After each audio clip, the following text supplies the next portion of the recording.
ప్రభు యొక్క వలన పాల్గొనకు దేవుని యొక్క వాక్యంలో నుండి కొన్ని సంగతులు చూడడానికి ప్రయత్నం ఆరంభిద్దాం. మొదటి కొరింథీ రాసిన పత్రిక 11వ అధ్యాయం. మొదటి కొరింథీ రాసిన పత్రిక 11వ అధ్యాయము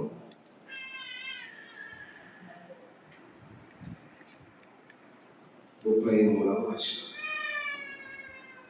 మొదటి కొరింథీ రాసిన పత్రిక 11వ అధ్యాయం 33వ వచనం. కలిసి అనుకున్నాం. కాబట్టి నా సహోదరులు ఇప్పుడు ఒకరిని వరకు పెట్టుకొని చదువుకున్న వాక్య భాగం దేవుడు మనకి దీవించగా.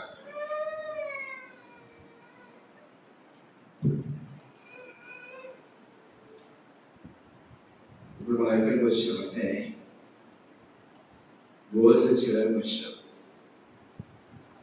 యేసు ప్రభువు వారి యొక్క శరీరము, యేసు ప్రభువు వారి యొక్క రక్తమునకు సాదృశ్యంగా ఉన్నటువంటి ప్రభు యొక్క బలలో పాల్గొనడానికి మనం వచ్చినప్పుడు ఎలా ఉండాలంట?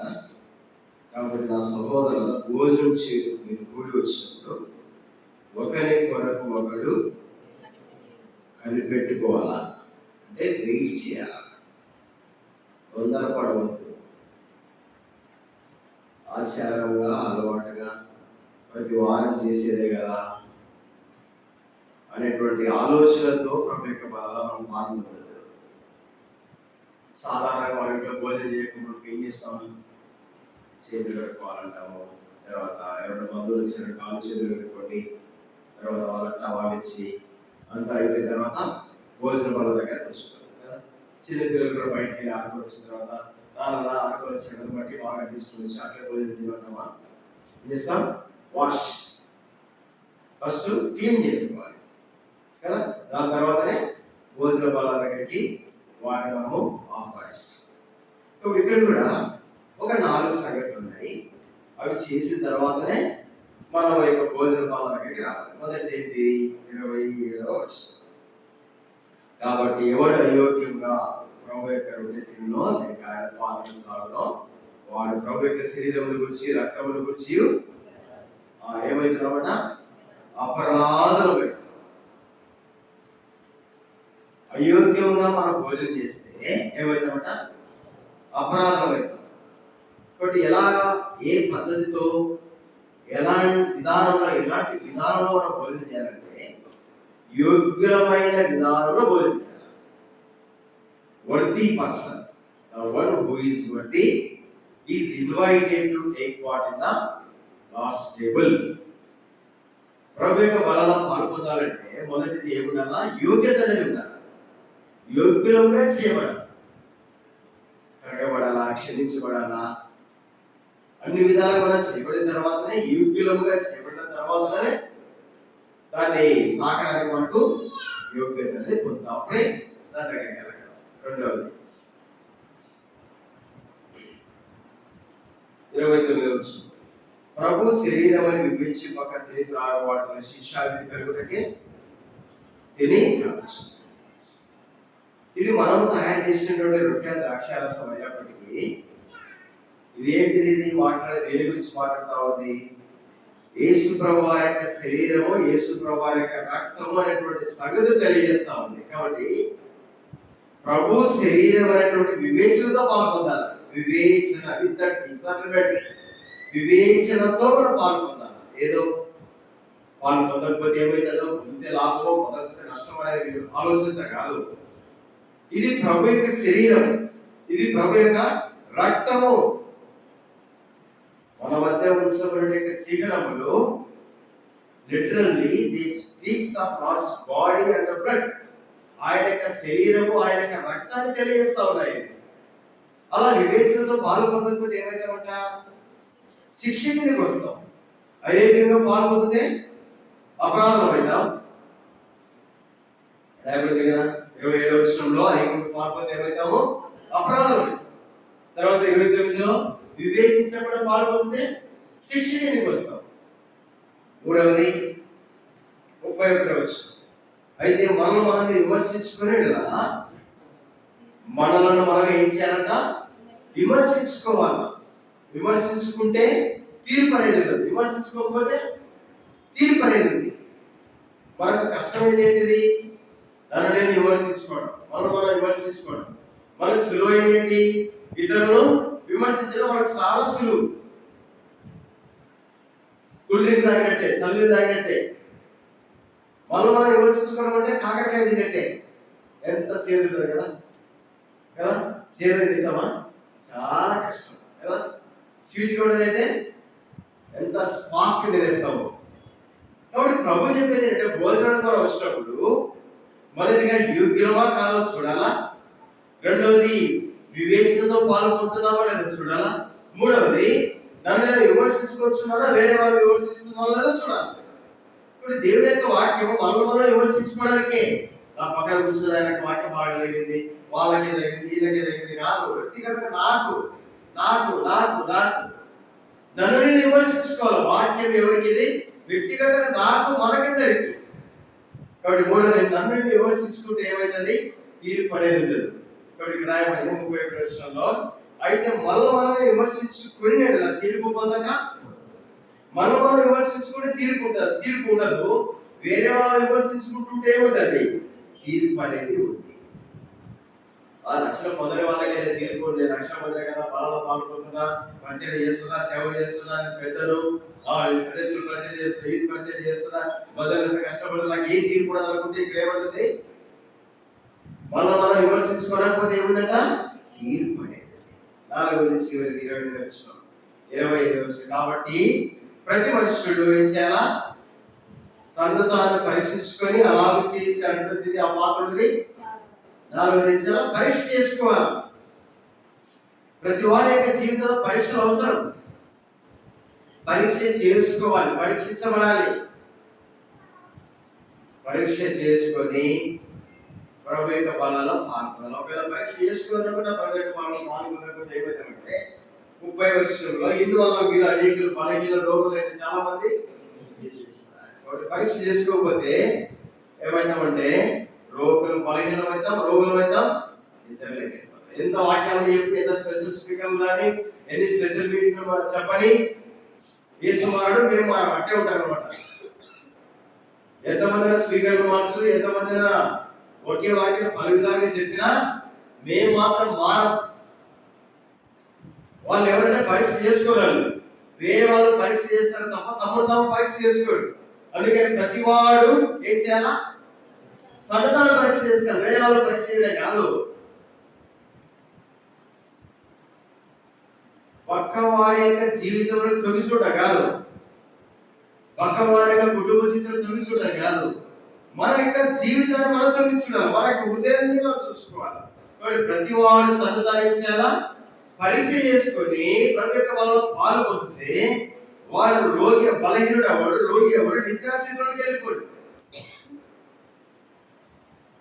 ఇక 4 అనుభవం కలిగినటువంటి విశ్వాసులుగా ప్రభు యొక్క బలాలను పాల్గొనడానికి వచ్చినప్పుడు, భోజనం చేయడం మీరు కూడి వచ్చినప్పుడు ఒకరినొకరు యోగ్యత ఉందో చూసుకోవాలి. ఒకరినొకరు నేను వివేచనతో పాల్గొనడం లేదో చూసుకోవాలి. ఒకరినొకరు నన్ను విమర్శించుకుంటున్నాను లేదో చూసుకోవాలి. ఒకరినొకరు నన్ను పరిశీలించుకుంటున్నాను లేదో చూసుకోవాలి. అలాగే చేసి ఆ పాత్రది. ఇప్పుడు ఆ విధంగా పరీక్ష చేసుకోవడం కొరకై దేవుడు కొన్ని యొక్క సంగతులు ఒక 7 ప్రశ్నలు, 5 నుంచి 7 ప్రశ్నల వరకు దేవుడు మన ఎదుటికి కొన్ని ప్రశ్నలు తీసుకొస్తా ఉన్నాడు. ఆ ప్రశ్నలలో మనకి జవాబు ఏంటో చూద్దాం. ఈ మందిరం పేరేంటిది? బేతనియ. బేతనియ అనేటువంటి మందిరము లేదా బేతనియ అనేటువంటి గ్రామము యేసు ప్రభువుకి ఎంతో ప్రియమైనటువంటి గ్రామం. ఇది దాదాపు బైబిల్ గ్రంథంలో, కొత్త నిబంధన గ్రంథంలో బేతనియ అనేటువంటి ఊరిని యేసు ప్రభువారు according to the Bible he visited 11 times. 11 సార్లు యొక్క బేతనియ అనేటువంటి గ్రామాన్ని యేసు ప్రభువారు విజిట్ చేసినాడట. ఈ బేతనియ అనేటువంటి గ్రామానికి హీబ్రూ లాంగ్వేజ్ లో అర్థం ఏంటంటే house of affliction, house of affliction or house of fix.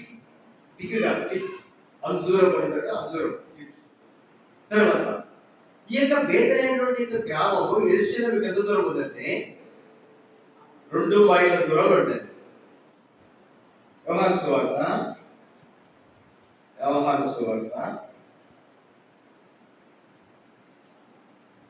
అధ్యాయము 18వ వచనం. యోహాను సువార్త 11వ అధ్యాయము 18వ వచనం.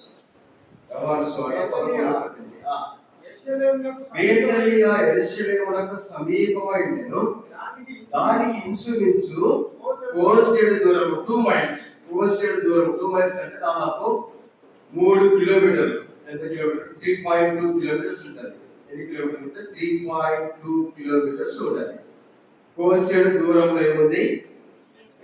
బేతేనియా అనేది ఎక్కడికి? యెరూషలేము నుంచి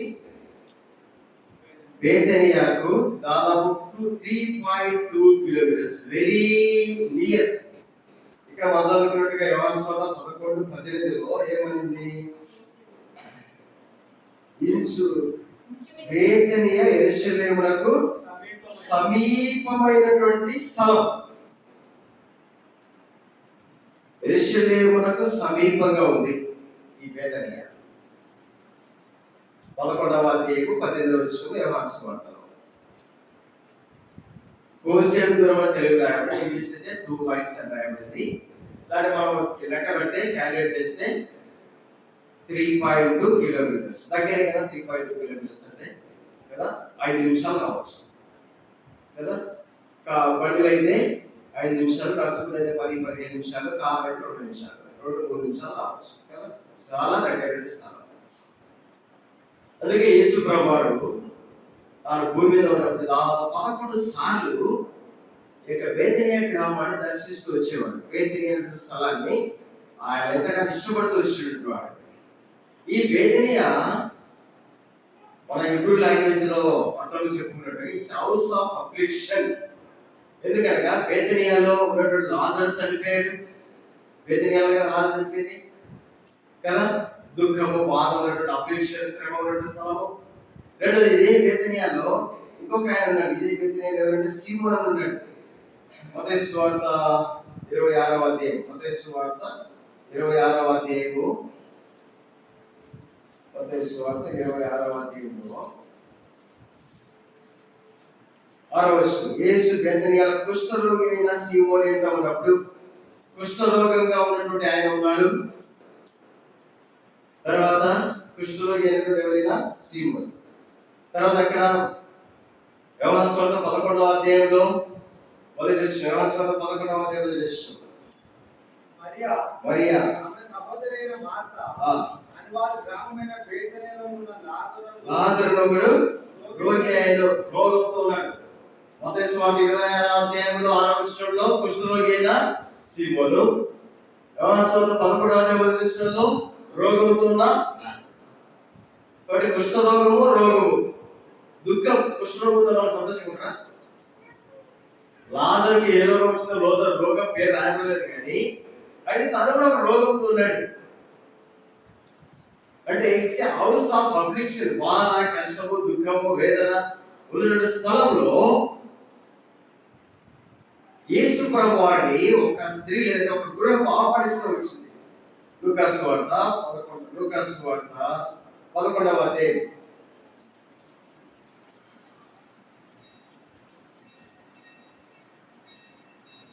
లూకా సువార్త 11వ అధ్యాయం 35 వచనం. అంతటా వారు ప్రయాణమై పోవచ్చుండగా ఆయన యొక్క గ్రామంలో ప్రవేశించను. మార్తాను ఒక స్త్రీ ఆయన తన ఇంట చేర్చుకొనెను. లూకా సువార్త 10వ అధ్యాయం 35 వచనం. లూకా సువార్త 10:38. అంతటా వారు ప్రయాణమై పోవచ్చుండగా ఆయన యొక్క గ్రామంలో ప్రవేశించను. మార్తాను ఒక స్త్రీ ఆయన తన ఇంట చేర్చుకొనెను. ఆమెకు మరియ అనే సహోదరి ఉండెను. ఈమె యేసు పాదముల కూర్చొని ఆయన బోధ. ఇక్కడ యేసు ప్రభువారు ఎప్పుడైతే ఆయన గ్రామంలోకి వెళ్తా వచ్చినాడో, ఇక్కడ ఉన్నటువంటి ఒక గృహము ఏం చేస్తా వచ్చింది? ఆ స్త్రీ యేసు ప్రభువారు ఆయనను తన ఇంట చేర్చుకొని యేసు ప్రభువారు ఏం చేసిందంటే ఇంట చేర్చుకుంది. యేసు ప్రభువారు ఏం చేసింది? ఇంట చేర్చుకుంది. అక్కడ వరకు ఆగిపోతుంది. ఇక బేతేనియా అనే గ్రామంలో పరిస్థితులు ఎలా ఉన్నాయంటే, ఇప్పుడు మనం చదువుకున్నటువంటి యోహాను సువార్త 11వ అధ్యాయం మొదటి వచనంలో లాజరు అనేటువంటి వ్యక్తి ఎలా ఉన్నాడు? రోగిగా ఉన్నాడు. ఆ రోగంతో ఉన్న లాజరు యేసు ప్రభువు ఏం చేస్తున్నాడు? యోహాను సువార్త 11వ అధ్యాయం 5వ వచనంలో యేసు మార్తను ఆమె సహోదరుని లాజరును ప్రేమిస్తున్నాడు. యోహాను సువార్త 11:5. యేసు మార్తను ఆమె సహోదరుని లాజరును ప్రేమించెను. 11:3 అతని అక్కాచెల్లెలు ప్రభువా ఇదిగో నీవు ప్రేమించేవాడు రోగి అయిన ఆయన కొత్తవానము. కాబట్టి బేతనియ అనే గ్రామంలో వ్యక్తి ఎలా ఉన్నాడంటే, ఏ ఇల్లు అయితే యేసు ప్రభువాన్ని చేర్చుకుందో, లేదంటే ఏ గ్రామం అయితే యేసు ప్రభువాన్ని చేర్చుకుందో, ఆ గ్రామంలో ఉన్నటువంటి ఆ యొక్క ఇంటిలో ఉన్నటువంటి వ్యక్తి యొక్క జీవితం ఎలా ఉందంటే రోగంతో ఉన్నాడు. 11వ అధ్యాయం మొదటి వచనంలో రోగంతో ఉన్నాడు. తర్వాత 3వ వచనంలో అతను అక్కాచెల్లెలు వర్తమానం పంపుతారు, ప్రభువా ఇదిగో నువ్వు ప్రేమించేవాడు ఏమైనాడంట? రోగి అయినాడు. తర్వాత 6వ వచనం అతడు రోగి అయినాడని యేసు వినినప్పుడు, అంటే ఆ గ్రామంలో ఆ ఊరిలో బేతనియ అనేటువంటి స్థలంలో ఉన్నటువంటి ఒక ఇంటిలో ఒక వ్యక్తి ఎలా ఉన్నాడు? ఆరోగ్యంగా ఉన్నాడా? రోగి అయినాడు. రోగి అయినాడు, రోగి అయినాడు, రోగి అయినాడు 3 సార్లు ఆయన మొదటి వచనము, 3వ వచనము, 5వ వచనం. ఈ రోగముతో ఉన్నటువంటి వ్యక్తి ఏమైనాడు? 14వ వచనం కావున యేసు లాజరు చనిపోయాను. రోగముతో ఉన్నటువంటి వ్యక్తి ఏమైనాడు? ఇప్పుడు చనిపోయినాడు. చనిపోయినప్పుడు ఆ కుటుంబం ఆనందంగా ఉందా? ఏమైంది ఆ కుటుంబము? 19వ వచనం కనుక యూదులలో అనేకులు వారి సహోదరుని గురించి మార్తను మరియను ఓదార్చుటకి వారి ఎదుటకు వచ్చింది. ఒక వ్యక్తి బేతనేటువంటి గ్రామంలో ఉన్నటువంటి ఒక కుటుంబంలో ఒక వ్యక్తి రోగముతో ఉన్నాడు, చనిపోయినాడు. 14వ వచనంలో చనిపోయినాడు. 19వ వచనంలో దుఃఖంతో ఉన్నటువంటి ఆ కుటుంబం ఓదార్చడానికి ఎవరు వచ్చినారు? యూదులు వచ్చినారు. ఇప్పుడు 30 వచనం, 31 వచనం కనుక ఇంటిలో మరియతో కూడా ఉండి ఆమెను ఓదార్చున్న యూదులు మరియా త్వరగా లేచి వెళ్ళుట చూసి ఆమె సమాధులకు ఏడ్చుటకు అక్కడికి పిలుచుకున్నాక ఆమె వెంట వెళ్ళిరి. 33 ఆమె ఏడ్చుటయి ఆమెతో కూడా వచ్చిన యూదులు ఏడ్చుటయి యేసు చూసి కలవరపడి. రోగంతో ఉన్నాడు, చనిపోయినాడు.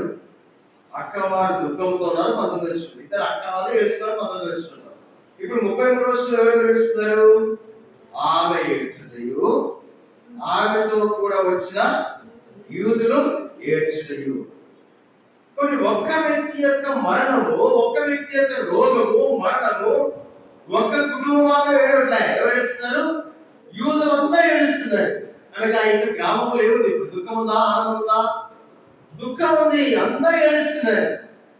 బేతనియ అనేటువంటి గ్రామంలో ఏముందంటే చనిపోయినటువంటి వ్యక్తులను బట్టి, చనిపోయినటువంటి ఒక వ్యక్తిని బట్టి ఆ యొక్క ఊర్లో ఉన్న వారందరూ కుటుంబంతో సహా యూదులందరూ ఏడుస్తూ ఉన్నారు.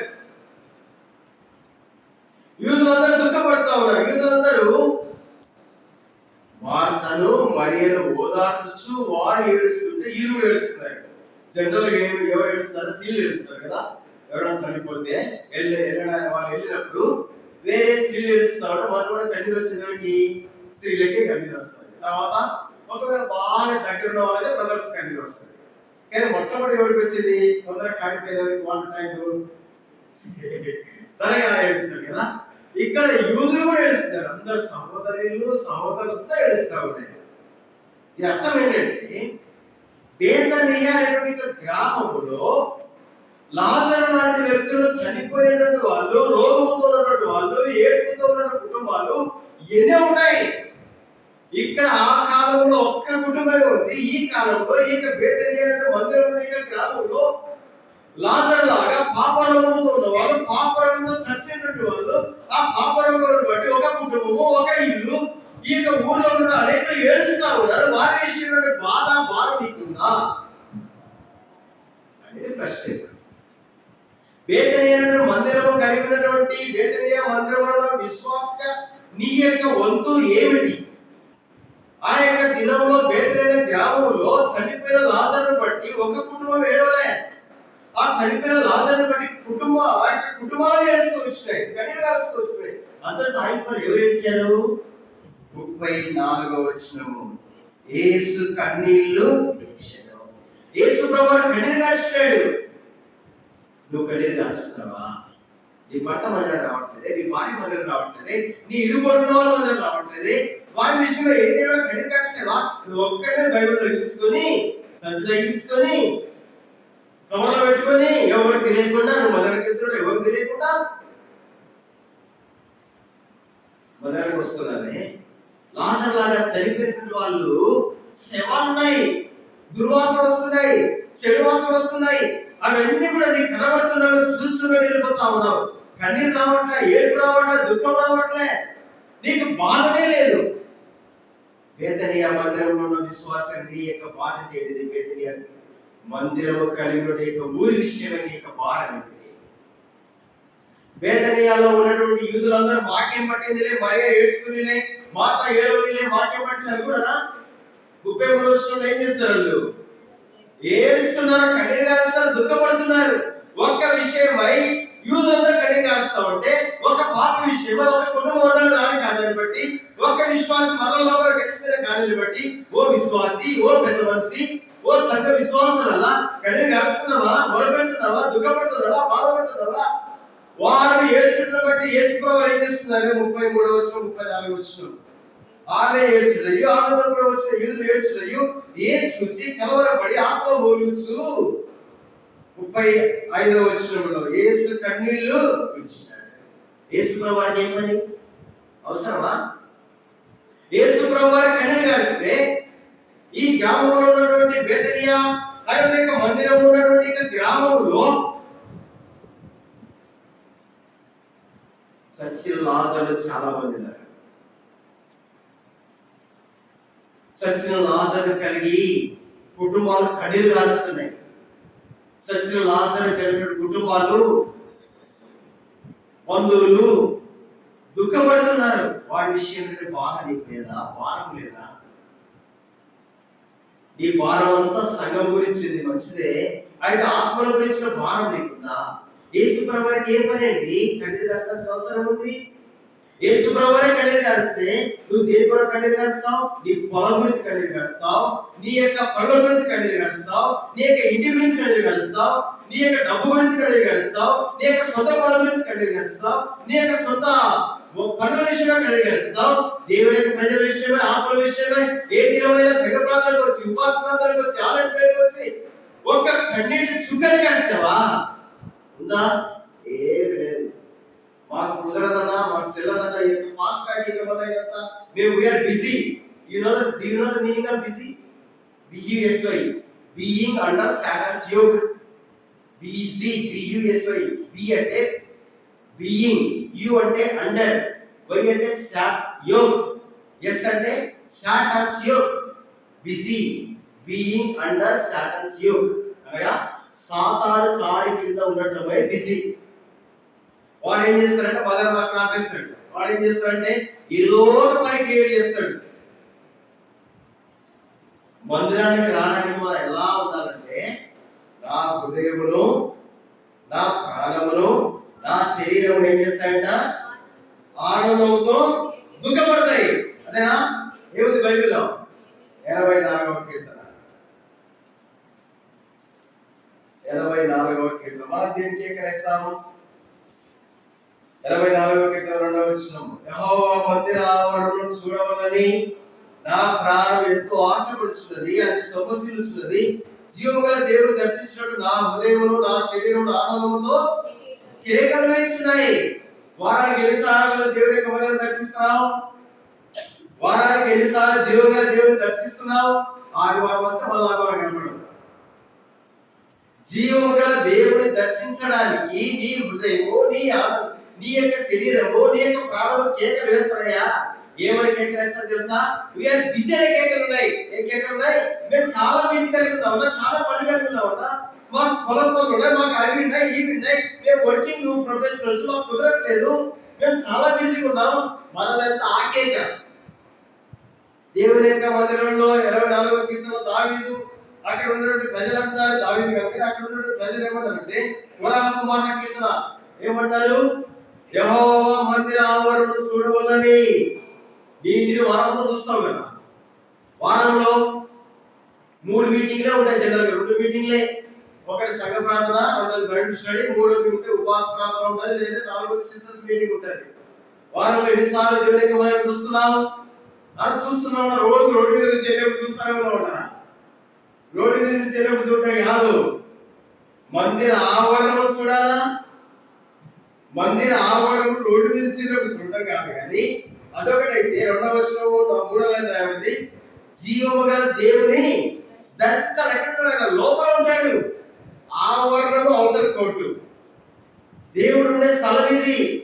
కరుణాపీఠం ఇక్కడి నుంచి దేవుడు మాట్లాడతాడు. ఆ స్థలాన్ని చూడాలి కదా, ఆయన దర్శించాలి కదా, లోపలికి రావాలి, ఆయన దర్శించుకోవాలి, విజిట్ చేయాలి, లోపలికి రావాలా. మేము బయటకు వచ్చామన్నా, చూసామన్నా, బయటకి ప్రార్థన బోర్డు ఉందా, చూసాము, ప్రైవేట్ చెప్పుకున్నాం, మొదలు చెప్పుకున్నట్టు వెళ్ళిపోయాము కాదు. ఏం చేయాలా? ఆవరణం చూడాలా, లోపలికి రావాలా, దర్శించుకోవాలి. ఇంకా ప్రతి మీటింగ్ అవసరమైంది. వర్షం ఎందుకు పెట్టారు మీటింగ్లు? పన్నెకి పెట్టారు అనుకున్నారా? కాదు, దేవుని కొరకై మనం ఎలాంటి సమర్పణ కలిగిన వారుగా ఉన్నాము.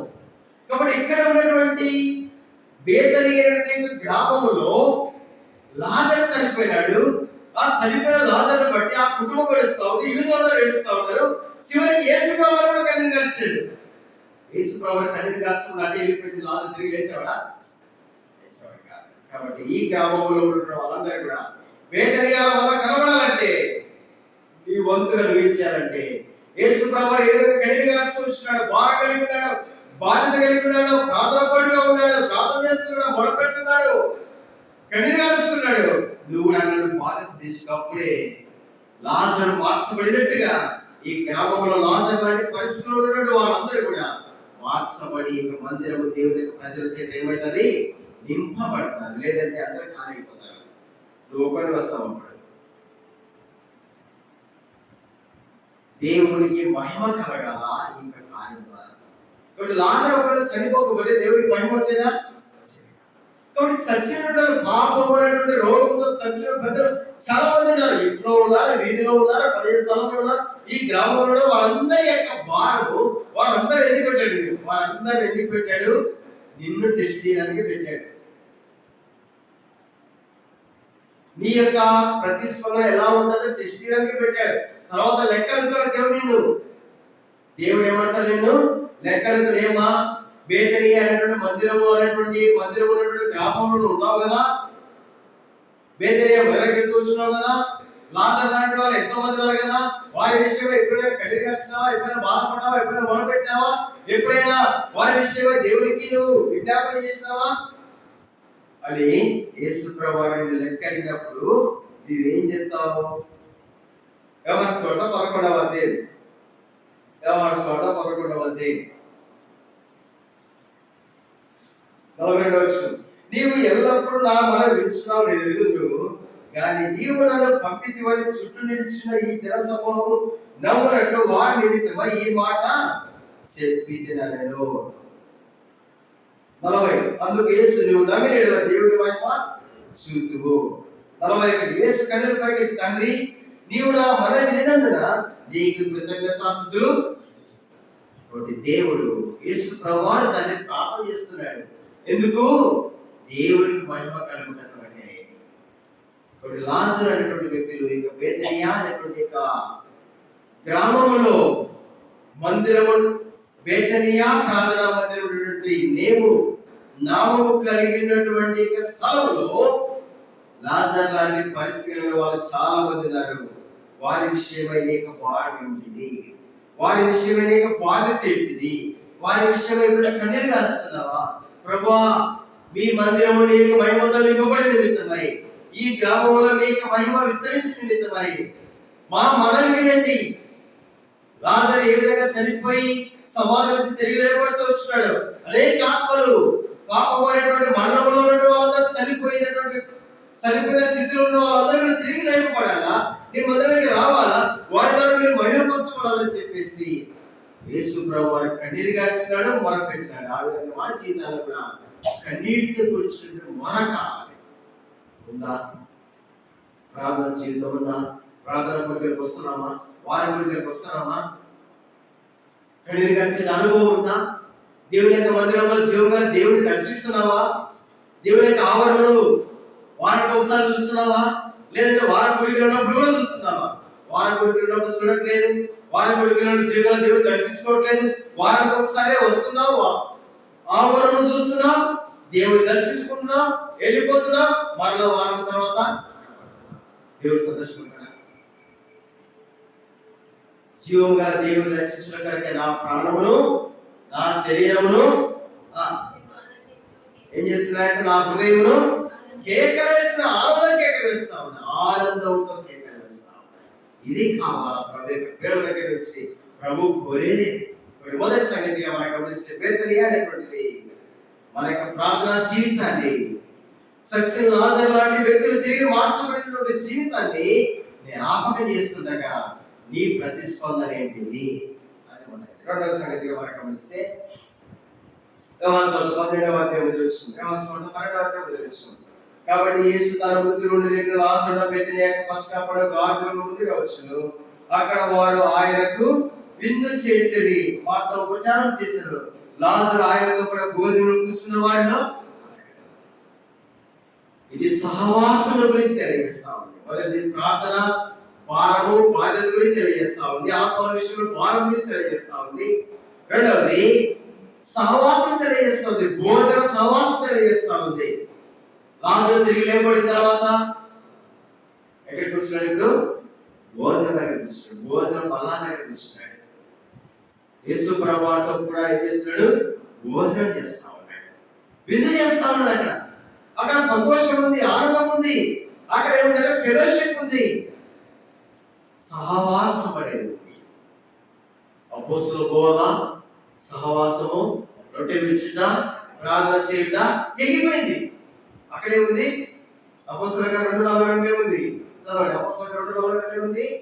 వారు ఎడతెగక ఉంది, మధ్య తెగిపోయింది, ఎడతెగక ఉన్నారు. అపోస్తలుల 2:42 వీరు అపోస్తలుల బోధ ఎందును, సహవాసం ఎందును, రొట్టె విరుచుట ఎందును, ప్రార్థన చేయుట ఎందును ఎడతెగక ఉన్నారంటే తెగిపోకుండా ఉన్నారు. మన భాష చెప్పుకోవాలంటే తెగిపోలే. ఏం తెగిపోలేదు? వాళ్ళది బోధలో తెగిపోలే, సహవాసంలో తెగిపోలే, రొట్టె విరుచులో తెగిపోలే, ప్రార్థన కూడా తెగిపోయినటువంటి విధానంలో వాళ్ళు ఉన్నారు. ఎడతెగకుండా వాళ్ళు ఉన్నారు. They continued steadfast, continued, discontinued కాదు. ఏంటిది? కంటిన్యూడ్. సహవాసం ఉందా దగ్గర? మళ్ళీ సహవాసం కలిసి వస్తున్నావా? సహవాసం ఉందా? మనం ఏమనుకుంటాం? దేవుడితో సహవాసం అంటే చాలన్నా, సహపాఠి విశ్వాసంతో సహవాసం ఎందుకు అనుకుంటాం? సిలువ ఎలా ఉంది? ఇలా ఉంది, ఇలా ఉంది. అర్థమైందా? సిలువ ఎలా ఉంటది? ఇలా ఉంటది, ఇలా ఉంటది. ఇది దేవుడితో సహవాసం గురించి తెలియజేస్తా ఉంది. ఇది సహపాఠి విశ్వాసంతో సహవాసం తెలియజేస్తా ఉంది. నిలువు కర్ర దేవుడితో సహవాసము, అడ్డంగా ఉన్నటువంటి కర్ర సహపాఠి విశ్వాసులతో సహవాసం. మనం ఏమనుకుంటాం? మా దేవుడితో సహవాసం ఉందన్నా, దేవుడితో మాకు సమాధానం ఉంది, చాలు అనుకుంటాం. కాదు, సిలువ ఇలా ఉంది, ఇలా ఉంది. ఇలాగే ఉంటే ఈ సహవాసం మీటింగ్ లో అవసరం లేకుండా. కానీ దేవుని యొక్క వాక్యం ఏంటంటే సిలువ ఇలా ఉంది, ఇలా ఉంది. కాబట్టి దేవునితో సహవాసము, దేవుని యొక్క ప్రజలతో సహవాసము, భోజన బల్ల యొక్క విందు అనేటువంటి స్థలములో లాజరు కూర్చున్నారు. కాబట్టి తిరిగి లేకపోయిన తర్వాత, జీవితం మార్చబడిన తర్వాత లాజరు భోజన బల్ల దగ్గర కూర్చున్నట్టుగా మనకు రక్షణ పొందిన తర్వాత ఎక్కడ రావాలి?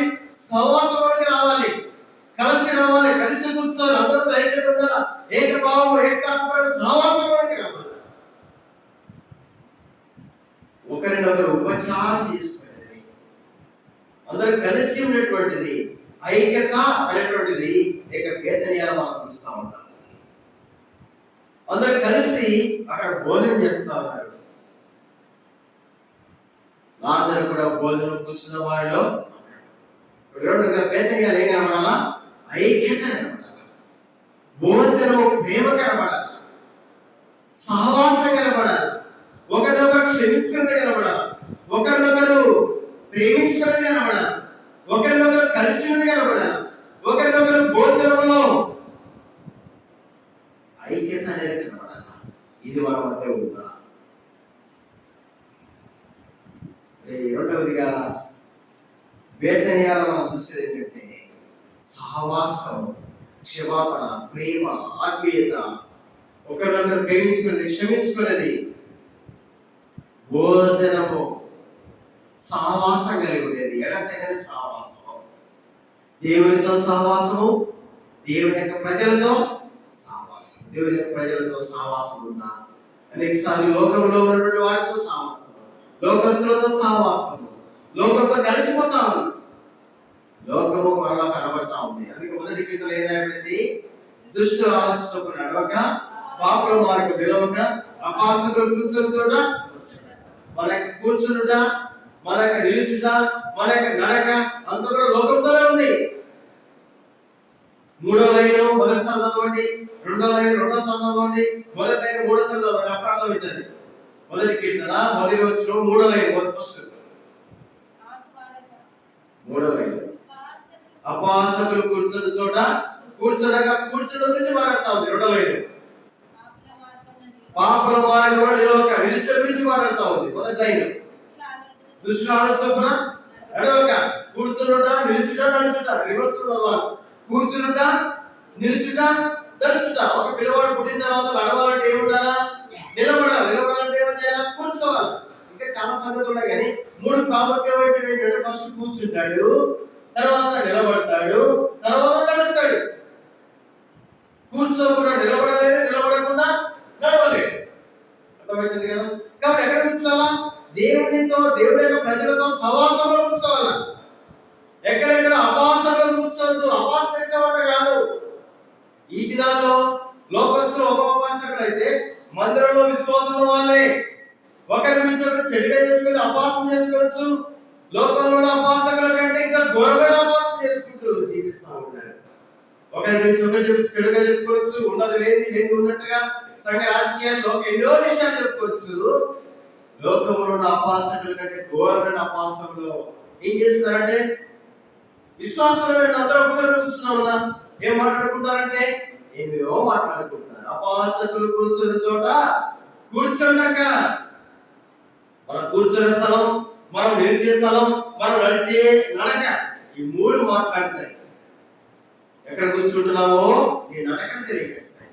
కాబట్టి నీ నడక మంచిగా ఉందంటే నీ యొక్క నిలబడటం మంచుకున్నట్టు, నువ్వు నిలబడుతున్నావు మంచిగా, నీ కూర్చుంటా మంచుకున్నట్టు. మరియా యేసు పాదముల యొద్ద సహవాసంలో కూర్చోవాలి. ఇక్కడ బేతని అనేది దేని తెలియజేస్తా ఉందంటే సహవాసం తెలియజేస్తా ఉంది. దేవుని యొక్క ప్రజల సహవాసము, దేవునితో సహవాసం, ఐక్యత, ప్రేమ, సహవాసం, సమాధానము, క్షమించుకుంటారనే సంగతులు తెలియజేస్తా ఉంది. మూడవదిగా బేతని దేని తెలియజేస్తా ఉంది? మత్తయి సువార్త 21వ అధ్యాయం, మత్తయి సువార్త 21:17, మత్తయి సువార్త 21:17 చదువు. మత్తయి సువార్త 21:17. వారిని విడిచి పట్టణం నుండి బయలుదేరి బేతనియకు వెళ్ళి అక్కడ బస చేసెను. ఎవరు? యేసు ప్రభువు. వారిని విడిచి పట్టణం నుండి బయలుదేరి బేతనియాకు వెళ్ళి అక్కడ బస చేసినాడు. యేసు ప్రభువు బస చేసే స్థలం ఇది. It's a dwelling place. Yesu ప్రభువు బస చేసే స్థలం అనగా విశ్రాంతి తీసుకునే స్థలం ఇది. యేసు ప్రభువు బేతనియాలో ఏం చేస్తున్నాడు? విశ్రాంతి తీసుకుంటున్నాడు. యేసు ప్రభువు ఒక్కరే కాదు, యేసు ప్రభువు అంటే శిష్యులు కూడా వస్తున్నారంట. 11వ అధ్యాయము మార్క్స్ వార్త 11వ అధ్యాయము 11వ వచనం. ఆయన యెరూషలేమునకు వచ్చి దేవాలయంలో ప్రవేశించి చుట్టూ సమస్తమును చూచి సాయంకాలమైనందున 12 మందితో కూడా బేతనియాకు వెళ్ళెను. సాయంకాలం అయిన తర్వాత ఎక్కడికి వెళ్తున్నాడు యేసు ప్రభువు? బేతనియాకి వెళ్తున్నాడు. సాయంకాలం అయిన తర్వాత రాత్రి కూడా యేసు ప్రభువు ఏం చేస్తున్నాడు? బేతనియాలో బస చేస్తున్నాడు. విశ్రాంతి తీసుకునే స్థలం అది. యేసు ప్రభువు బేతనియాలో బస చేసేటువంటి స్థలం ఇది. ఆయన నివసించేటువంటి స్థలం ఇది. ఆయన చేర్చుకునే వాళ్ళు కావాలి. అప్పుడు యేసు ప్రభువు బస చేయడానికి పోయినప్పుడు లూకాసు వార్త 10వ అధ్యాయం చదివినా కదా 35వ వచనంలో, మరి మార్త ఏం చేసింది అక్కడ? మార్తాను ఒక స్త్రీ ఆయన తన ఇంట చేర్చుకొనెను. బేతనియా అనే గ్రామంలో యేసు ప్రభువు మత్తయి సువార్త 21:17 ప్రకారం విశ్రాంతి తీసుకుని బస చేయడానికి వచ్చినాడు. మార్క్స్ సువార్త 11:11 ప్రకారం 12 శిష్యులతో కూడా బేతనియాకు వచ్చినాడు. ఇప్పుడు లూకాసు వార్త 10:35లో మార్త ఏం చేసింది? యేసు ప్రభువు తన ఇంట చేర్చుకుంది. ఇప్పుడు యేసు ప్రభువు గ్రామంలో ఉన్నాడు, తనతో పాటు శిష్యులు ఉన్నారు. ఇప్పుడు మార్త అనే స్త్రీ ఏం చేసింది? యేసు ప్రభువుని ఇంట చేర్చుకుంది. యేసు ప్రభువు ఈ దినాల్లో ఇంట్లోకి రావట్లేదు అంటే ఆల్రెడీ ఆత్మీయంగా ఆత్మలో ఆయన ఉంటా ఉన్నాడు. కానీ నేను నీ ఇంటికి వచ్చినప్పుడు నాకు ఏమి అనగా దేవుని యొక్క సేవకులు, పరిచారకులు మన ఇంటిలోనికి రావడానికి మన యొక్క ద్వారం తెరవాలి.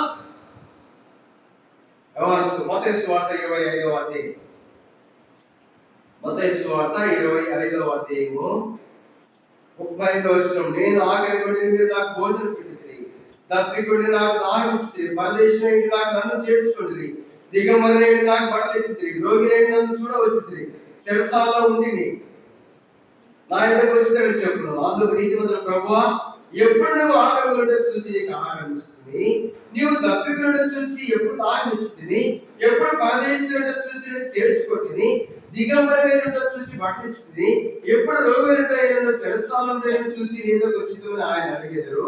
అందుకు రాజు, మిక్కిలి అల్పులైన ఈ నా సహోదరులలో ఒకరికి మీరు చేసిన కనుక నాకు చేసిన నిశ్చయంగా మీతో చెప్పుచున్నాను.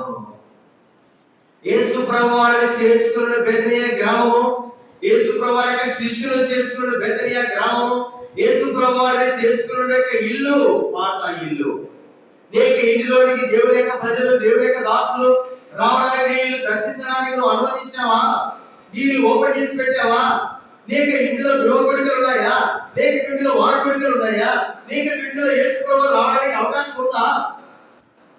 చేర్చుకుంటున్నావా? యేసు ప్రభువు అంటున్నాడు, మీరు ఎప్పుడు వచ్చారు మా ఇంటికి? మేమెప్పుడు భోజనం పెట్టాం? మేమెప్పుడు నీళ్ళు ఇచ్చాం మీకు? మేమెప్పుడు మీకు ఆహారం పెట్టామంటే మిక్కిలి అల్పులైన సహోదరులు చేస్తారు కాబట్టి నాకు చేసినట్టే. దేవుని యొక్క ప్రజలను తీసుకుని ఏ దినమైనా మీటింగ్ పెట్టుకున్నావా?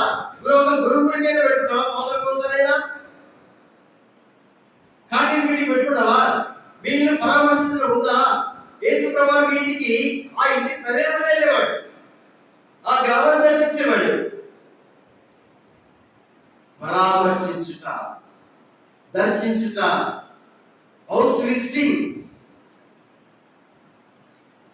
అన్న మేము బయటలో ఉన్నాయి లేవు. ఒకేసారి మా ఇంటికి ఒక సేవకుడు వచ్చాడు, చెప్పబెట్టడు వచ్చాడు మార్నింగ్ టైంలో. చెప్పకుండా వస్తే అన్నా ఏంటి అలా చెప్పకుండా వచ్చారంటే యేసు ప్రభువు చెప్పేస్తాను అన్నాడు. అర్థమవుతుందా?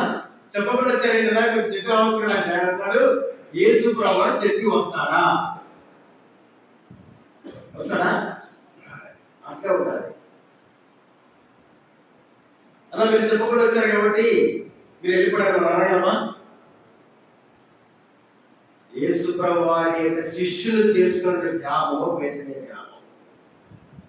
కాబట్టి క్రీస్తు మిమ్మల్ని చేర్చుకున్న ప్రకారం మీరు ఒకరినొకరు ఏం చేయాలా? చేర్చుకోవాలా. రోగులకు రాసిన పత్రిక, రోగులకు రాసిన పత్రిక 15వ అధ్యాయము 7వ వచనం, 15:7, క్రీస్తు మిమ్మల్ని చేర్చుకున్న ప్రకారము దేవునికి మహిమ కలిగినట్లు మీరు ఒకరినొకడు చేర్చుకొనుడి. అసలు రావడమే లేకపోతే ఇంకేం చేర్చుకోవడం ఉంటుంది? క్రీస్తు మిమ్మల్ని చేర్చుకున్న ప్రకారం మీరు ఒకరినొకరు ఏం చేయాలా? చేర్చుకోవాలి. అందుకే మన సహవాసంలో భక్తులు పెట్టినట్టు క్రమం ఏంటంటే, వారంలో శుక్రవారం కానీ శనివారం కానీ ఏముంటాయి? గృహ కోడికలు ఉంటాయి. సేవకులు ఇల్లు దర్శించడం ఉంటుంది. సేవకులు ఇల్లు దర్శించడానికి అవకాశం ఇవ్వాలా? గృహకుడు కలిగి ఉండాలా? మీ ఇంట్లో ముగ్గురు ఉంటే ముగ్గురికైనా గృహకుడికి పెట్టుకోవాల్సిందే. మీ ఇంటికి పిలవాలా? బర్త్డే అయితే పిలవరా? డెత్ అయితే పిలవరా? ఫంక్షన్ అంటే పిలవరా? పెళ్లి పత్రికలు కొట్టించి బర్త్డేకి ఇంత పెద్ద బ్యాగ్ పెట్టి పిలుస్తారు కదా. అట్లా మీ ఇంట్లో గృహకుడికి కలిగితే పిలవండి, ఒక్కరిని పిలవండి. ప్రభు ఈ నెలలో జూలై నెలలో మా ఇంట్లో గృహకుడికి పెట్టాలనుకున్నా, ప్రార్థన చేస్తున్నా, ప్రభు మా ఇంటి పక్కన ఉన్న వాళ్ళు పిలవాలనుకుంటున్నా, వారు వచ్చి వాక్యం విని రక్షణ పొందేటట్టు వాళ్ళ కార్యం చేయి. అదేం చేయాలా? ప్రార్థన చేసుకోవాలా, గృహకుడికి పెట్టుకోవాలా. ఆ విధంగా నీ ద్వారా నువ్వు సాక్ష్యం చెప్పలేకపోతే నీ ఇంటిలో పెట్టుకున్న గృహకుడి ద్వారా, సేవకుడు వాక్యం ద్వారా, దేవుని యొక్క వాక్యం ద్వారా వారిలో కార్యం జరుగుతుంది, వారి మొదలకు వస్తాయి. కొన్నేళ్ళు ఏం చేసినాడు? పేతురును పిలిపించినాడు. వాళ్ళ బంధువులందరూ పిలిపించినాడు గృహకుడికి. వాళ్ళ ఇంట్లో గృహకుడికి ఏం చేసినాడు? వాళ్ళ ఇంట్లో ఉన్న బంధువులందరూ పిలిచినాడు. ఎక్కడుంది ఇది? అపొస్తలుల కార్యములు.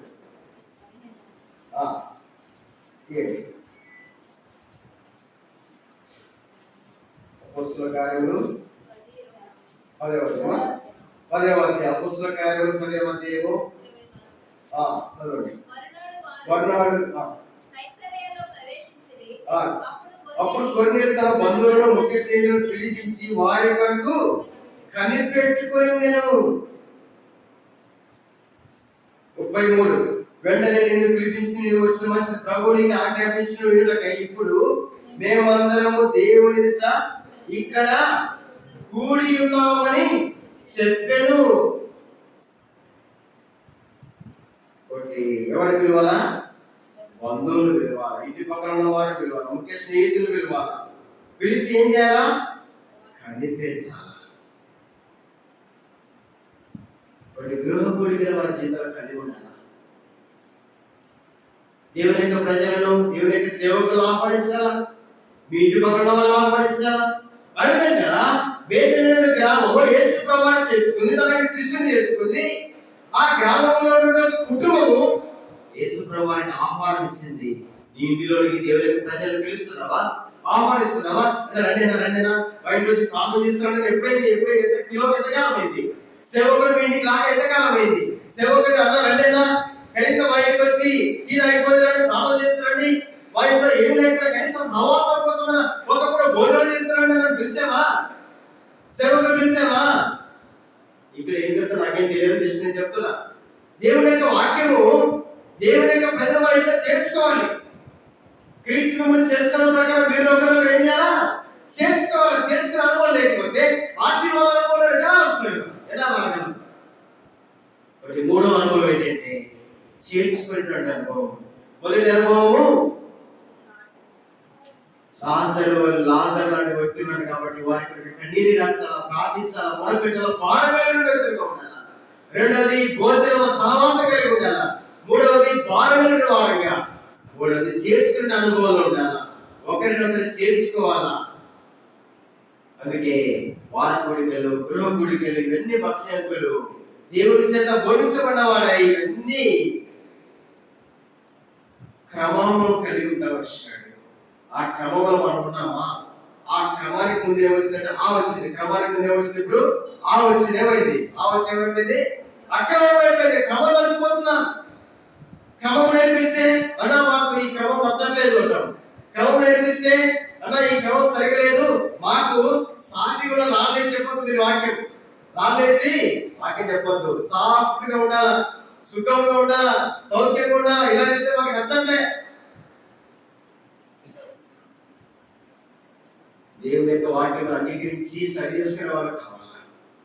కొన్ని ప్రియమైన సంగమా, ప్రభు కోరేది ఏంటంటే మన జీవితంలో బేతనీయ యొక్క మందిరము ఏ విధంగా బేతనీయ గ్రామం ఉండవలసిందో నువ్వు నేను కూడా అలా ఉండాలని దేవుడు ఇష్టపడతా ఉన్నాడు. నాలుగవదిగా మత్తయి సువార్త 26వ అధ్యాయం. మత్తయి సువార్త 26వ అధ్యాయం 6వ వచనం. మత్తయి సువార్త 26వ అధ్యాయము 6వ వచనం. కుష్ఠరోగి అయిన సీమోను ఉన్నప్పుడు ఒక స్త్రీ మిక్కిలి విలువ గల అత్తరుపుడి తీసుకుని ఆయన దగ్గరకు వచ్చి ఆయన భోజనంలో కూర్చొని ఉండగా దాని ఆయన తల మీద వచ్చాడు. 9వ వచనం. దీన్ని గొప్ప వెలక నీ బీదలకి ఇవ్వచ్చునే అండి. మిక్కిలి విలువైనది. ప్రభు కొరకు ఏం చేసింది? బేతనీ అనేటువంటి గ్రామంలో ఆస్తి ఏం చేసింది? సమర్పించుకుంది. కాబట్టి నాలుగవదిగా బేతనీలో ఏముంది? సమర్పణ ఉంది, సాక్రిఫైసింగ్ లైఫ్ ఉంది. సమర్పణతో కూడిన జీవితం మిక్కిలి విలువైంది. మామూలు విలువ కాదు, మిక్కిలి విలువైంది. ఏం చేసింది? యేసు ప్రభువారికి అర్పించింది, సమర్పించుకుంది, క్రయం చెల్లించింది. నువ్వు క్రయం చెల్లిస్తున్నావా? ఆదివారం క్రయం చెల్లిస్తున్నావా? మిగతా రోజులతో ఏ క్రయం లేదంటావు. ప్రభు కొరకై, ప్రభు యొక్క పని కొరకై, ప్రభు యొక్క పరిచయ కొరకై, సంఘం యొక్క క్రమం కొరకై, సంఘం యొక్క సహవాసం కొరకై, సంఘం యొక్క పరిచయ కొనసాగించబడే కొరకై నువ్వు ఏం చేయాలంటే క్రయం చెల్లించాలా. యేసు ప్రభువారి యొక్క మరణ భూస్థాపన నిమిత్తమై స్త్రీ చేస్తా వచ్చింది, క్రయం చెల్లించింది. ప్రభు కొరకు ఏం క్రయం చెల్లిస్తున్నావు? ప్రభు కొరకు ఏం మానపరుస్తున్నావు? ప్రభు కొరకు ఎలాంటి క్రయంతో కూడిన జీవితం నీకుంది? క్రయంతో కూడిన జీవితం నీకు లేదు. కాబట్టి ఆ స్త్రీ బేతనీలో ఏం చేస్తా ఉంది? నాలుగోదిగా క్రయం చెల్లిస్తా ఉంది. ఆ ఇంట్లో ఉన్నప్పుడు మిక్కిలి విలువగా అర్థం చేద్దాం తీసుకుని వచ్చి ఏం చేసింది? పగలగొట్టింది. యేసు ప్రభువారి యొక్క ఏం చేసింది? ఇక్కడ 26వ అధ్యాయము 6వ వచనంలో మిక్కిలి విలువగల అత్తరుని తీసుకుని ఆయన ఎదురుకు వచ్చి ఆయన భోజనంలో కూర్చుండగా దాన్ని ఆయన తల మీద భోజనం కూర్చున్నప్పుడు ఏం చేసింది? యేసు ప్రభువారి యొక్క తల మీద యోహాను సువార్త 12వ అధ్యాయం ఏం చేసింది? అప్పుడు 3వ వచనంలో అప్పుడు మరియ మిక్కిలి విలువగల అచ్చ జటామాంసి అత్తరు ఒక శరీరం తీసుకుని ఆయన పాదములకు కూసింది. తల వెంట్రుకలు ఆయన పాదములు ఇల్లంతా కూడా అత్తరు వాసనతో నింపబడుతూ వచ్చింది. కాబట్టి నాలుగోది, మా జీవితంలో ఏ జీవితం ఉండాలా? క్రయం చెల్లించే జీవితం కావాలి. ప్రభు కొరకు ఏం క్రయం చెల్లిస్తున్నావా? సహోదరుడా, సహోదరి, దేవుని యొక్క మందిరాన్ని ప్రేమిస్తున్నావా? దేవుని యొక్క ఇంటిని ప్రేమిస్తున్నావా? వారపడిలో ప్రేమిస్తున్నావా? ప్రేమిస్తుంటే ఏం క్రయం చెల్లిస్తున్నావు? మిక్కిలి విలువైన తీసుకొని ప్రభుకి అర్పిస్తే నీకు ఏది మిక్కిలి విలువగా ఉన్నాయి? నీ ఇల్లే నీకు విలువైనదిగా ఉంది, నీకు పొలమే నీకు విలువైనదిగా ఉంది, నీకు ఉద్యోగమే నీకు విలువైనదిగా ఉంది. కాదనట్లే, కానీ వాటికంటే నాకంటే దేనైతే ఎక్కువగా ప్రేమిస్తానో వాడు నాకు పాత్రుడు. ఉద్యోగాన్ని 8 గంటలు 12 గంటలు 12 గంటలు 10 గంటలు చేస్తాం. ఎంత కష్టపడతాం. దేవుడి మందిరానికి వచ్చి 10 నిమిషాలు కూడా ఉండగలం. 10 గంటలు కష్టపడతాం, 8 గంటలు కష్టపడతాం. దేవుని యొక్క మందిరంలో వచ్చి దేవుని యొక్క మందిరంలో వచ్చి వాక్యం వినడానికి 8 నిమిషాలు కూడా క్రయం చెల్లించు, 10 నిమిషాలు కూడా క్రయం చెల్లించు. సూచిస్తున్నట్టు వెళ్ళిపోతాం. దేవుని యొక్క మందిరంలో ఏ సమయమైనా పర్లేదు, మీటింగ్ క్లోజింగ్ టైం అయినా పర్లేదు, దేవుని యొక్క మందిరంలో ఏం చేయాలా? క్రయం చెల్లించి అడుగు పెట్టాలి. మిక్కిలి విలువైన తీసుకొచ్చి యేసు ప్రభువారికి ఏం చేసింది? దాన్ని మూసుకొచ్చింది. ఐదవదిగా మనం గమనిస్తే,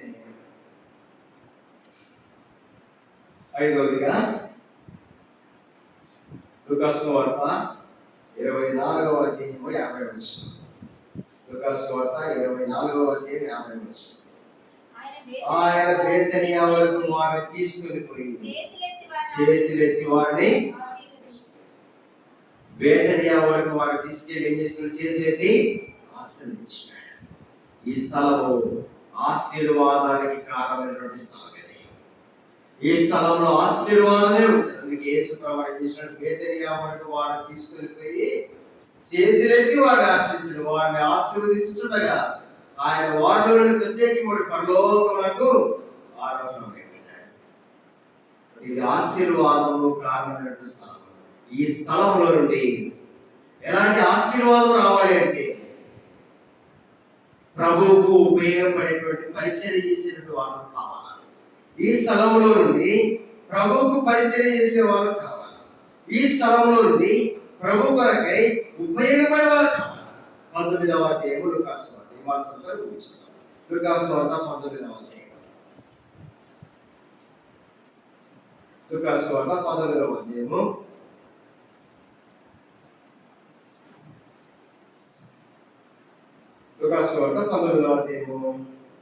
29వ వచనం.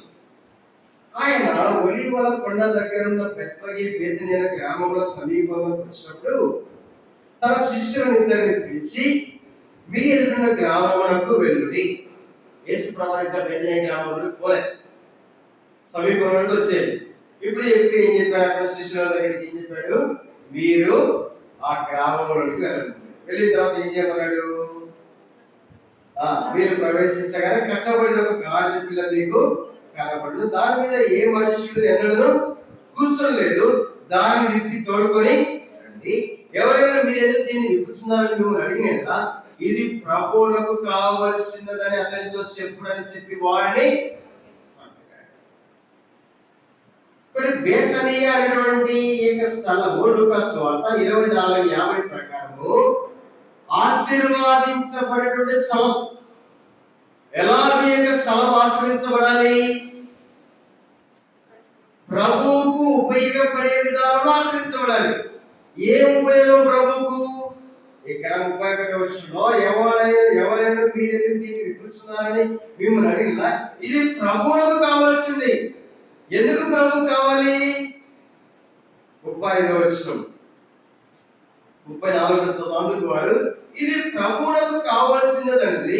తర్వాత వారు యేసు వద్దకు దాన్ని తోలుకొని వచ్చి ఆ గాడిద పిల్ల మీద తమ బట్టలు వేసి యేసును దాని మీద ఎక్కించి యేసు ప్రభువారిని మోయుట కొరకై అవసరమైనటువంటి గాడిద. ప్రభువుకు అవసరమైన గాడిద ఎక్కడుంది? బెతనియా ఉంది.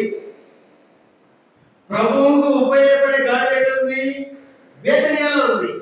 అందుకే శిష్యులను పంపాడు, మీరు వెళ్ళండి, మీకు సమీపంలో ఉన్నటువంటి ఆ యొక్క గ్రామములకు వెళ్ళుడి. 29వ వచనంలో ఆయన ఒలీవల కొండ దగ్గర ఉన్న బెత్ఫగే బేతనియా గ్రామముల సమీపములకు వచ్చినప్పుడు తన శిష్యులను ఇద్దరు శిష్యులు ఇచ్చి పంపించి అక్కడ మీరు ఎలాగైనా కట్టబడింది ఒకటి ఉంది, దాన్ని తీసుకొని రండి. వచ్చినప్పుడు ఎవరైనా అడిగితే ఎందుకు విప్పుచున్నారనేది ప్రభువులకు కావాల్సినది. ఎందుకు ప్రభువుకు కావాలా? 35వ వచనంలో దాన్ని తోలుకొని వచ్చి ఆ గాడిద పిల్ల మీద తన బట్టలు వేసి యేసుని దాని మీద ఎక్కించుకొని యేసు ప్రభువారిని ఎక్కించుకోవడానికి, యేసు ప్రభువారి యొక్క కాడి మోయడానికి, యేసు ప్రభువారి యొక్క పరిచయం చేయడానికి, యేసు ప్రభువారి యొక్క సిలువ మోయడానికి, యేసు ప్రభువారి యొక్క సిలువ కాడి మోయించు యెరూషలేము వీధులలో ఈ యొక్క గ్రామమైనటువంటి యొక్క చెరియల గ్రామంలో ఆయన యొక్క కాడి మోయడానికి, ఆయన యొక్క పరిచయం చేయడానికి, ఆయన యొక్క సువార్త చేయడానికి, ఆయన యొక్క బరువు మోయడానికి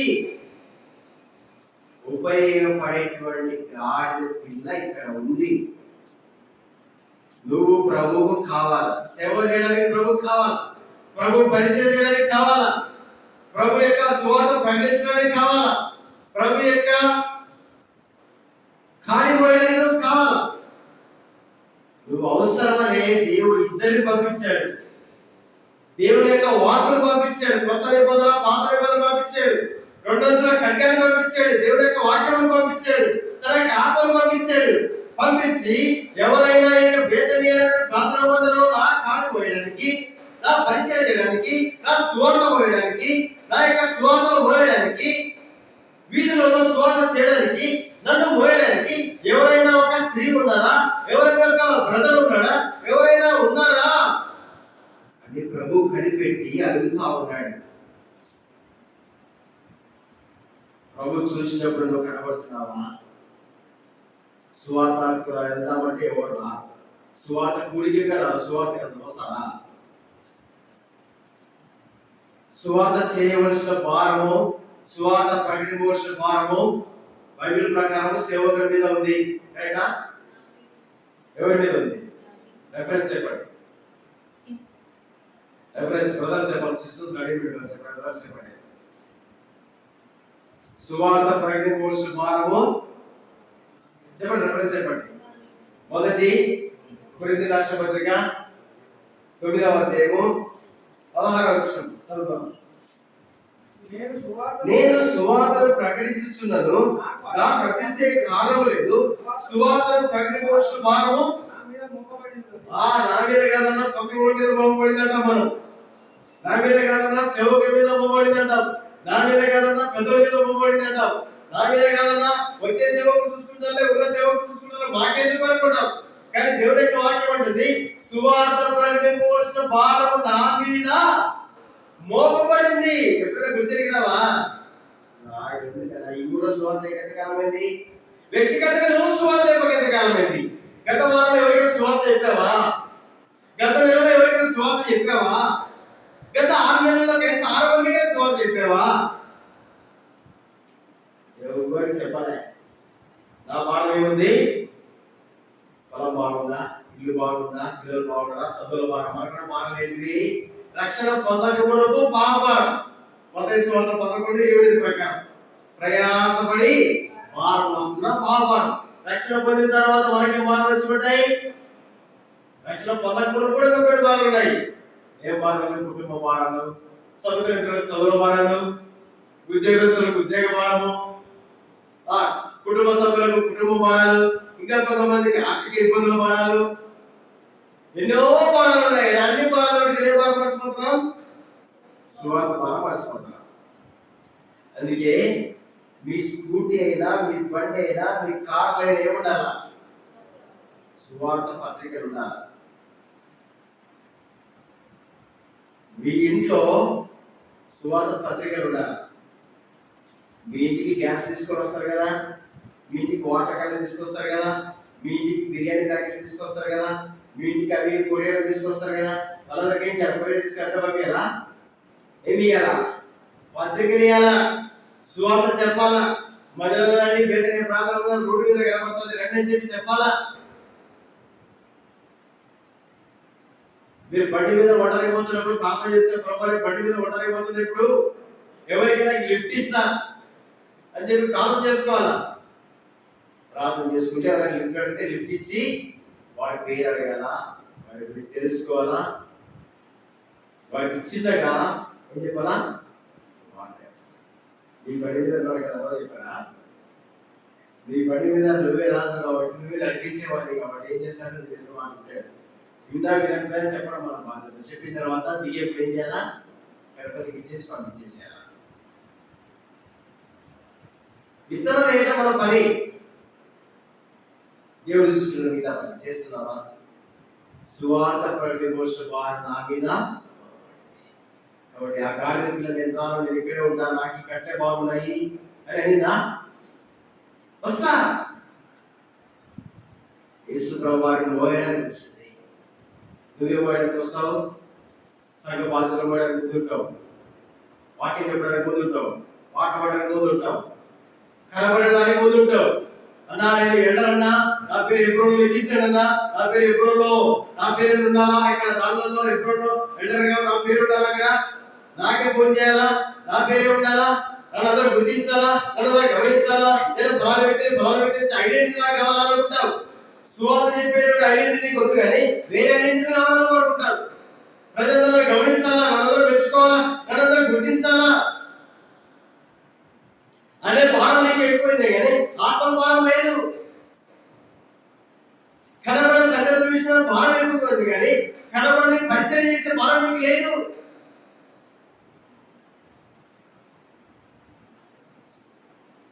కట్టబడడానికి గాడిద పిల్ల ఎవరికి తెలియదు? యేసుప్రభు వారికి తెలుసు.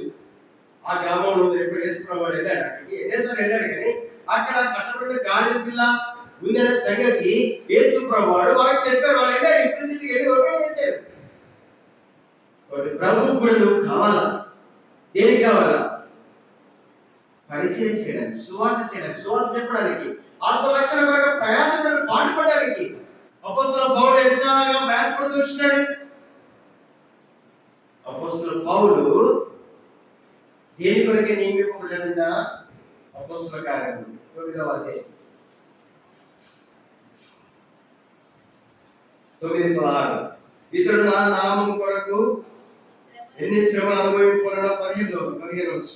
అందుకు ప్రభు నీవు వెళ్ళుము, అన్యజనుల ఎదురులో, రాజుల ఎదురులో, ఇశ్రాయేలు ఎదురులో నా నామం వహించుటకు ఇతడు నేను ఏర్పరచుకున్న సాధనమైన పాత్ర అయి ఉన్నాడు.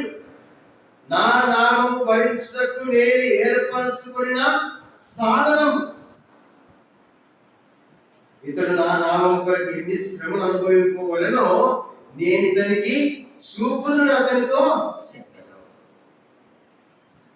అని వెళ్ళి పౌలు కొరకు ప్రార్థన చేసుకుని వచ్చినాడు. ఇప్పుడు అపోస్తలుడైన పౌలు దేని కొరకై 15 ప్రకారము నామము భరించడానికి నేను ఏర్పరచుకున్న పాత్ర సాధనం. ప్రభువు ఎందుకు నిండి సాధన ఈ లోకంలో పెట్టాడు, ఎందుకు పాత్ర పెట్టాడంటే ఆయన నామం భరించడానికి, శ్రమపడడానికి, ఆత్మరక్షణ కొరకై ప్రయాసపడడానికి, ఆత్మరక్షణ కొరకై క్రయం చెల్లించడానికి. అందుకే అపోస్తలుడైన పౌలు తెస్సలోనికీయులకు రాసిన పత్రికలో అంటాడు, మొదటి తెస్సలోనికీయులకు రాసిన పత్రిక 2వ అధ్యాయం, మొదటి తెస్సలోనికీయులకు రాసిన పత్రిక 2వ అధ్యాయము, మొదటి తెస్సలోనికీయులకు రాసిన పత్రిక 2వ అధ్యాయము 6వ వచనం 9వ వచనం. పౌలు సహోదరులారా, మా ప్రయాసములు కష్టములు మీకు జ్ఞాపకం ఉన్నది కదా.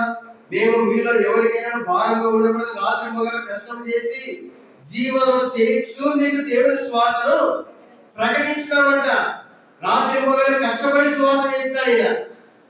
రాత్రి పగలు ఎవరైనా జాబ్ చేసేవాళ్ళు ఉన్నారా? ఎవరు ఉన్నారా? 24/7 జాబ్ చేసేవాళ్ళు ఉన్నారా?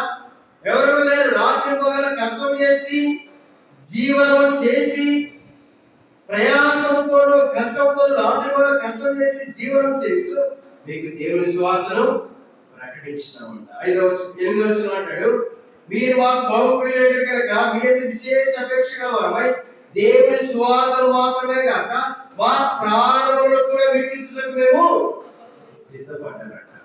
ప్రాణం ఇవ్వడానికి కూడా సిద్ధపడేటువంటి పరిచయం చేసినాడు. ప్రాణం ఇస్తామా? కనీసం 10 నిమిషాలు ఇవ్వలేకపోతున్నాం వాక్యానికి, 10 నిమిషాలు ఇవ్వలేకపోతున్నాం, 10 నిమిషాలు ఇవ్వలేకపోతున్నాం దేవుని విధానానికి. అర్ధగంట, 1 గంట మీటింగ్లకు రాలేకపోతున్నాం. ప్రాణం ఇస్తామా? అపోస్తలుడైన పౌలు అంటాడు, దేవుని సువార్తను మాత్రమే కాదు కానీ దేవుని సువార్త ఎలా చేస్తున్నాము? కష్టంతోను జీవనంతోను రాత్రి పగళ్ళు ప్రయాసపడి జీవనం చేయించు. 9వ వచనం అంటాడు, మేము సువార్తను ప్రకటించినాము. ఇప్పుడు 8వ వచనం అంటాడు, ఏమంటున్నాడు? మా ప్రాణములు కూడా ఇవ్వడానికి మేము సిద్ధపడ్డాం. ప్రభు యొక్క పరిచయం కొరకు ఏం చేయాలా? ప్రాణము ఇవ్వడానికి కూడా సిద్ధపడాలా, కష్టపడాలి, ప్రయాసపడాలా. ఊరికే ఆత్మలు రావు, ఊరికే సంఘాలు నవలం పోవు, ఊరికనే ఒట్టిగానే ఇన్ని సంఘాలు వస్తే బస్సు లేదు ఖాళీ ఉన్నాడా? అందుకే నీ పిల్లలకు ఎవరైనా బర్త్డేలైనా, మ్యారేజ్ డేలైనా, తర్వాత ఏదైనా ఫంక్షన్ జరుగుతున్నా మీరు వారికి బట్టలు ఇచ్చేప్పుడు, వారికి ఏదైనా గిఫ్ట్ ఇచ్చేప్పుడు ఆ గిఫ్ట్ తో పాటు ఏమి అంటే బాక్సింగ్ అంకుల్ యొక్క బయోగ్రఫీ కూడా ఇవ్వాలి. బాక్సింగ్ అంకుల్ ఏ విధంగా తన యొక్క పరిచయం ఆరంభించిన, జీవితం ఎలా మార్చబడింది.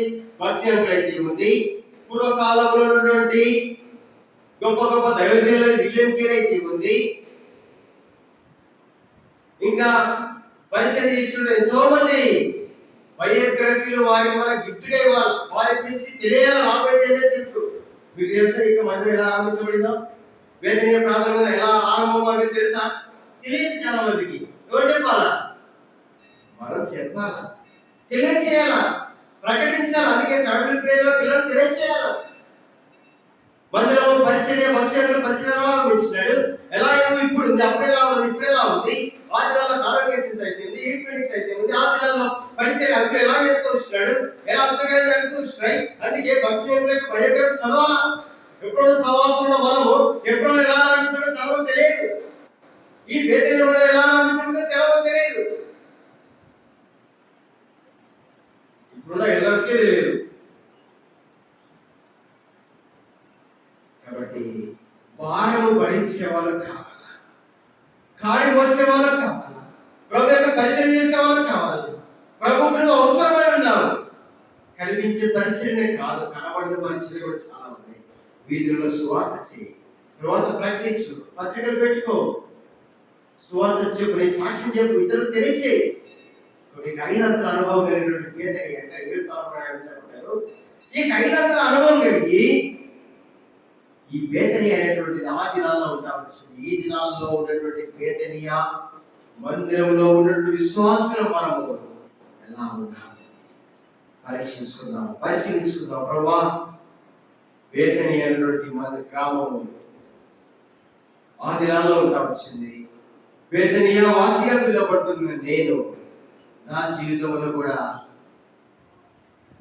ఇతరుల మీద భారము, బాధ్యత, పట్టింపు, ప్రేమ, కన్నీరు కాల్చుట. మీరు లాజరు కొరకు ఏ విధంగా కన్నీరు కాల్చున్నాను, నేను కూడా కన్నీరు కాల్చినప్పుడు మనసు ఇచ్చి బేతనియా గ్రామంలో ఆ దినాల్లో లాజరు ఒక్కడే చనిపోయాడు. లాజరు ఒక్కరికే ఆ రోగం ఉన్నట్టుగా బైబిల్ ఆ దినాల్లో చెప్తా ఉంది. తర్వాత సీమోను కూడా కుష్ఠరోగంతో ఉన్నాడు. ఈ దినాల్లో ఉన్నటువంటి బేతనియా మందిరంలో గ్రామంలో ఎంతో మంది పాప కుష్ఠతో ఉన్నారు, పాప రోగంతో ఉన్నారు.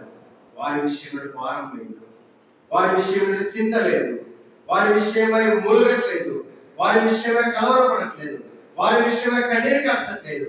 ప్రభావ మీరు కన్నీరు కాల్చినారే, నాలో కూడా ఇంటి భారం తెచ్చి, నాలో కూడా ఇంటి పట్టింపు తెచ్చి, నాలో కూడా ఇంటి మెలుకో తెచ్చి, నేను కూడా ఇంటి భారంతో కన్నీరు కాల్చిన మనసు నాకు తెచ్చి ప్రభావ నాలో లేదు. బేతనియా వాసిగా పిలువబడుతున్నారు కానీ బేతనియాలో ఉన్నటువంటి ఆత్మీయ లక్షణము, కన్నీరు కాల్చిన లక్షణము, ప్రార్థించే లక్షణము, పట్టించుకునే లక్షణము నాలో లేదు. ప్రభా నన్ను క్షమించు, నన్ను కడుగుము, నన్ను పవిత్రపరచు, నన్ను పరిశుద్ధపరచు, నా జీవితాన్ని మార్చని ప్రవచ్చు.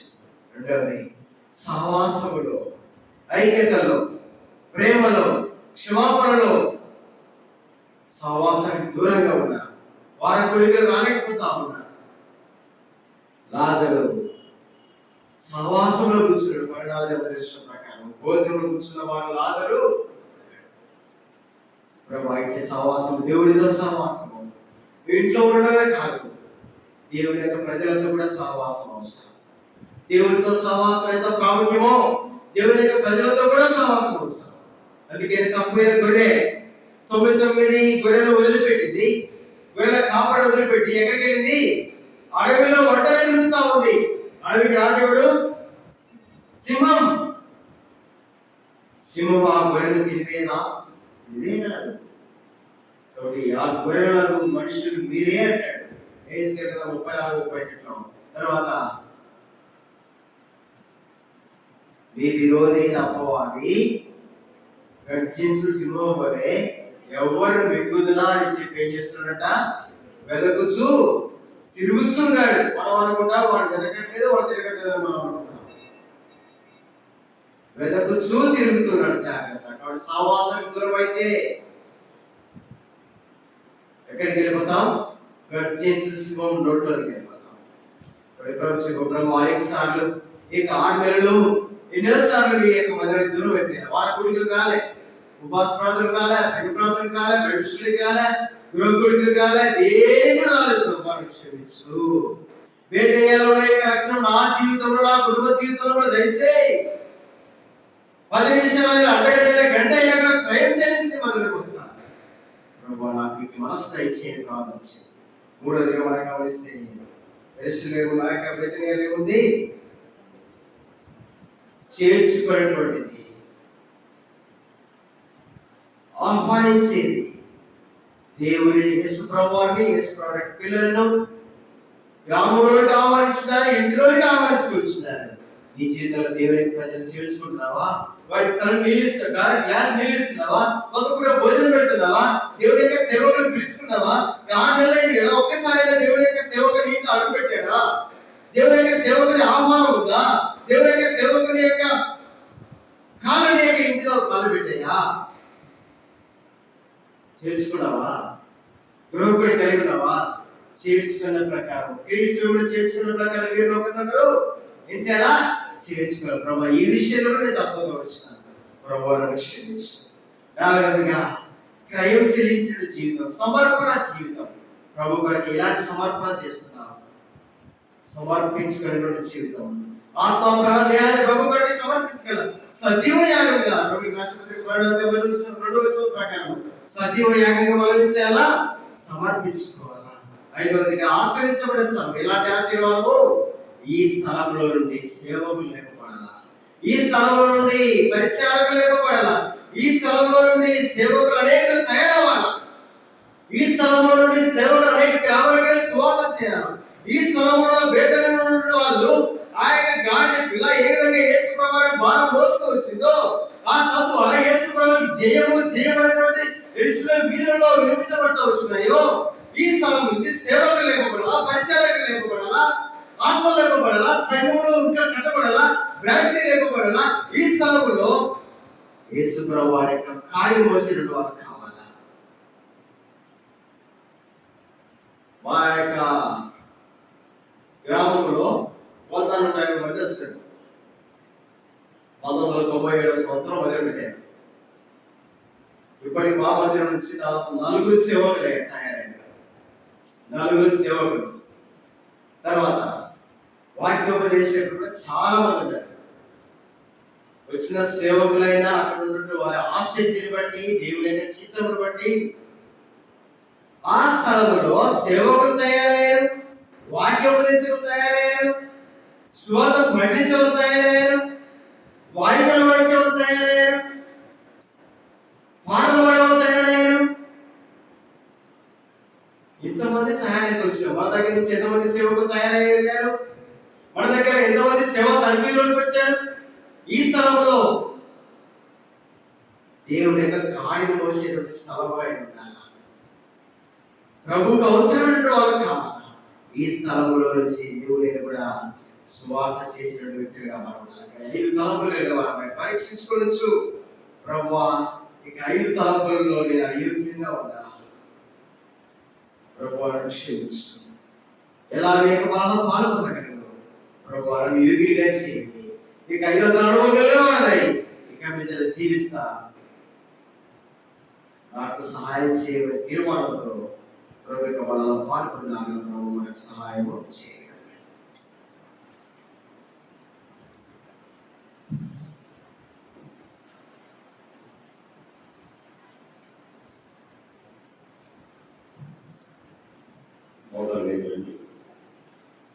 మనం పరీక్షించుకొని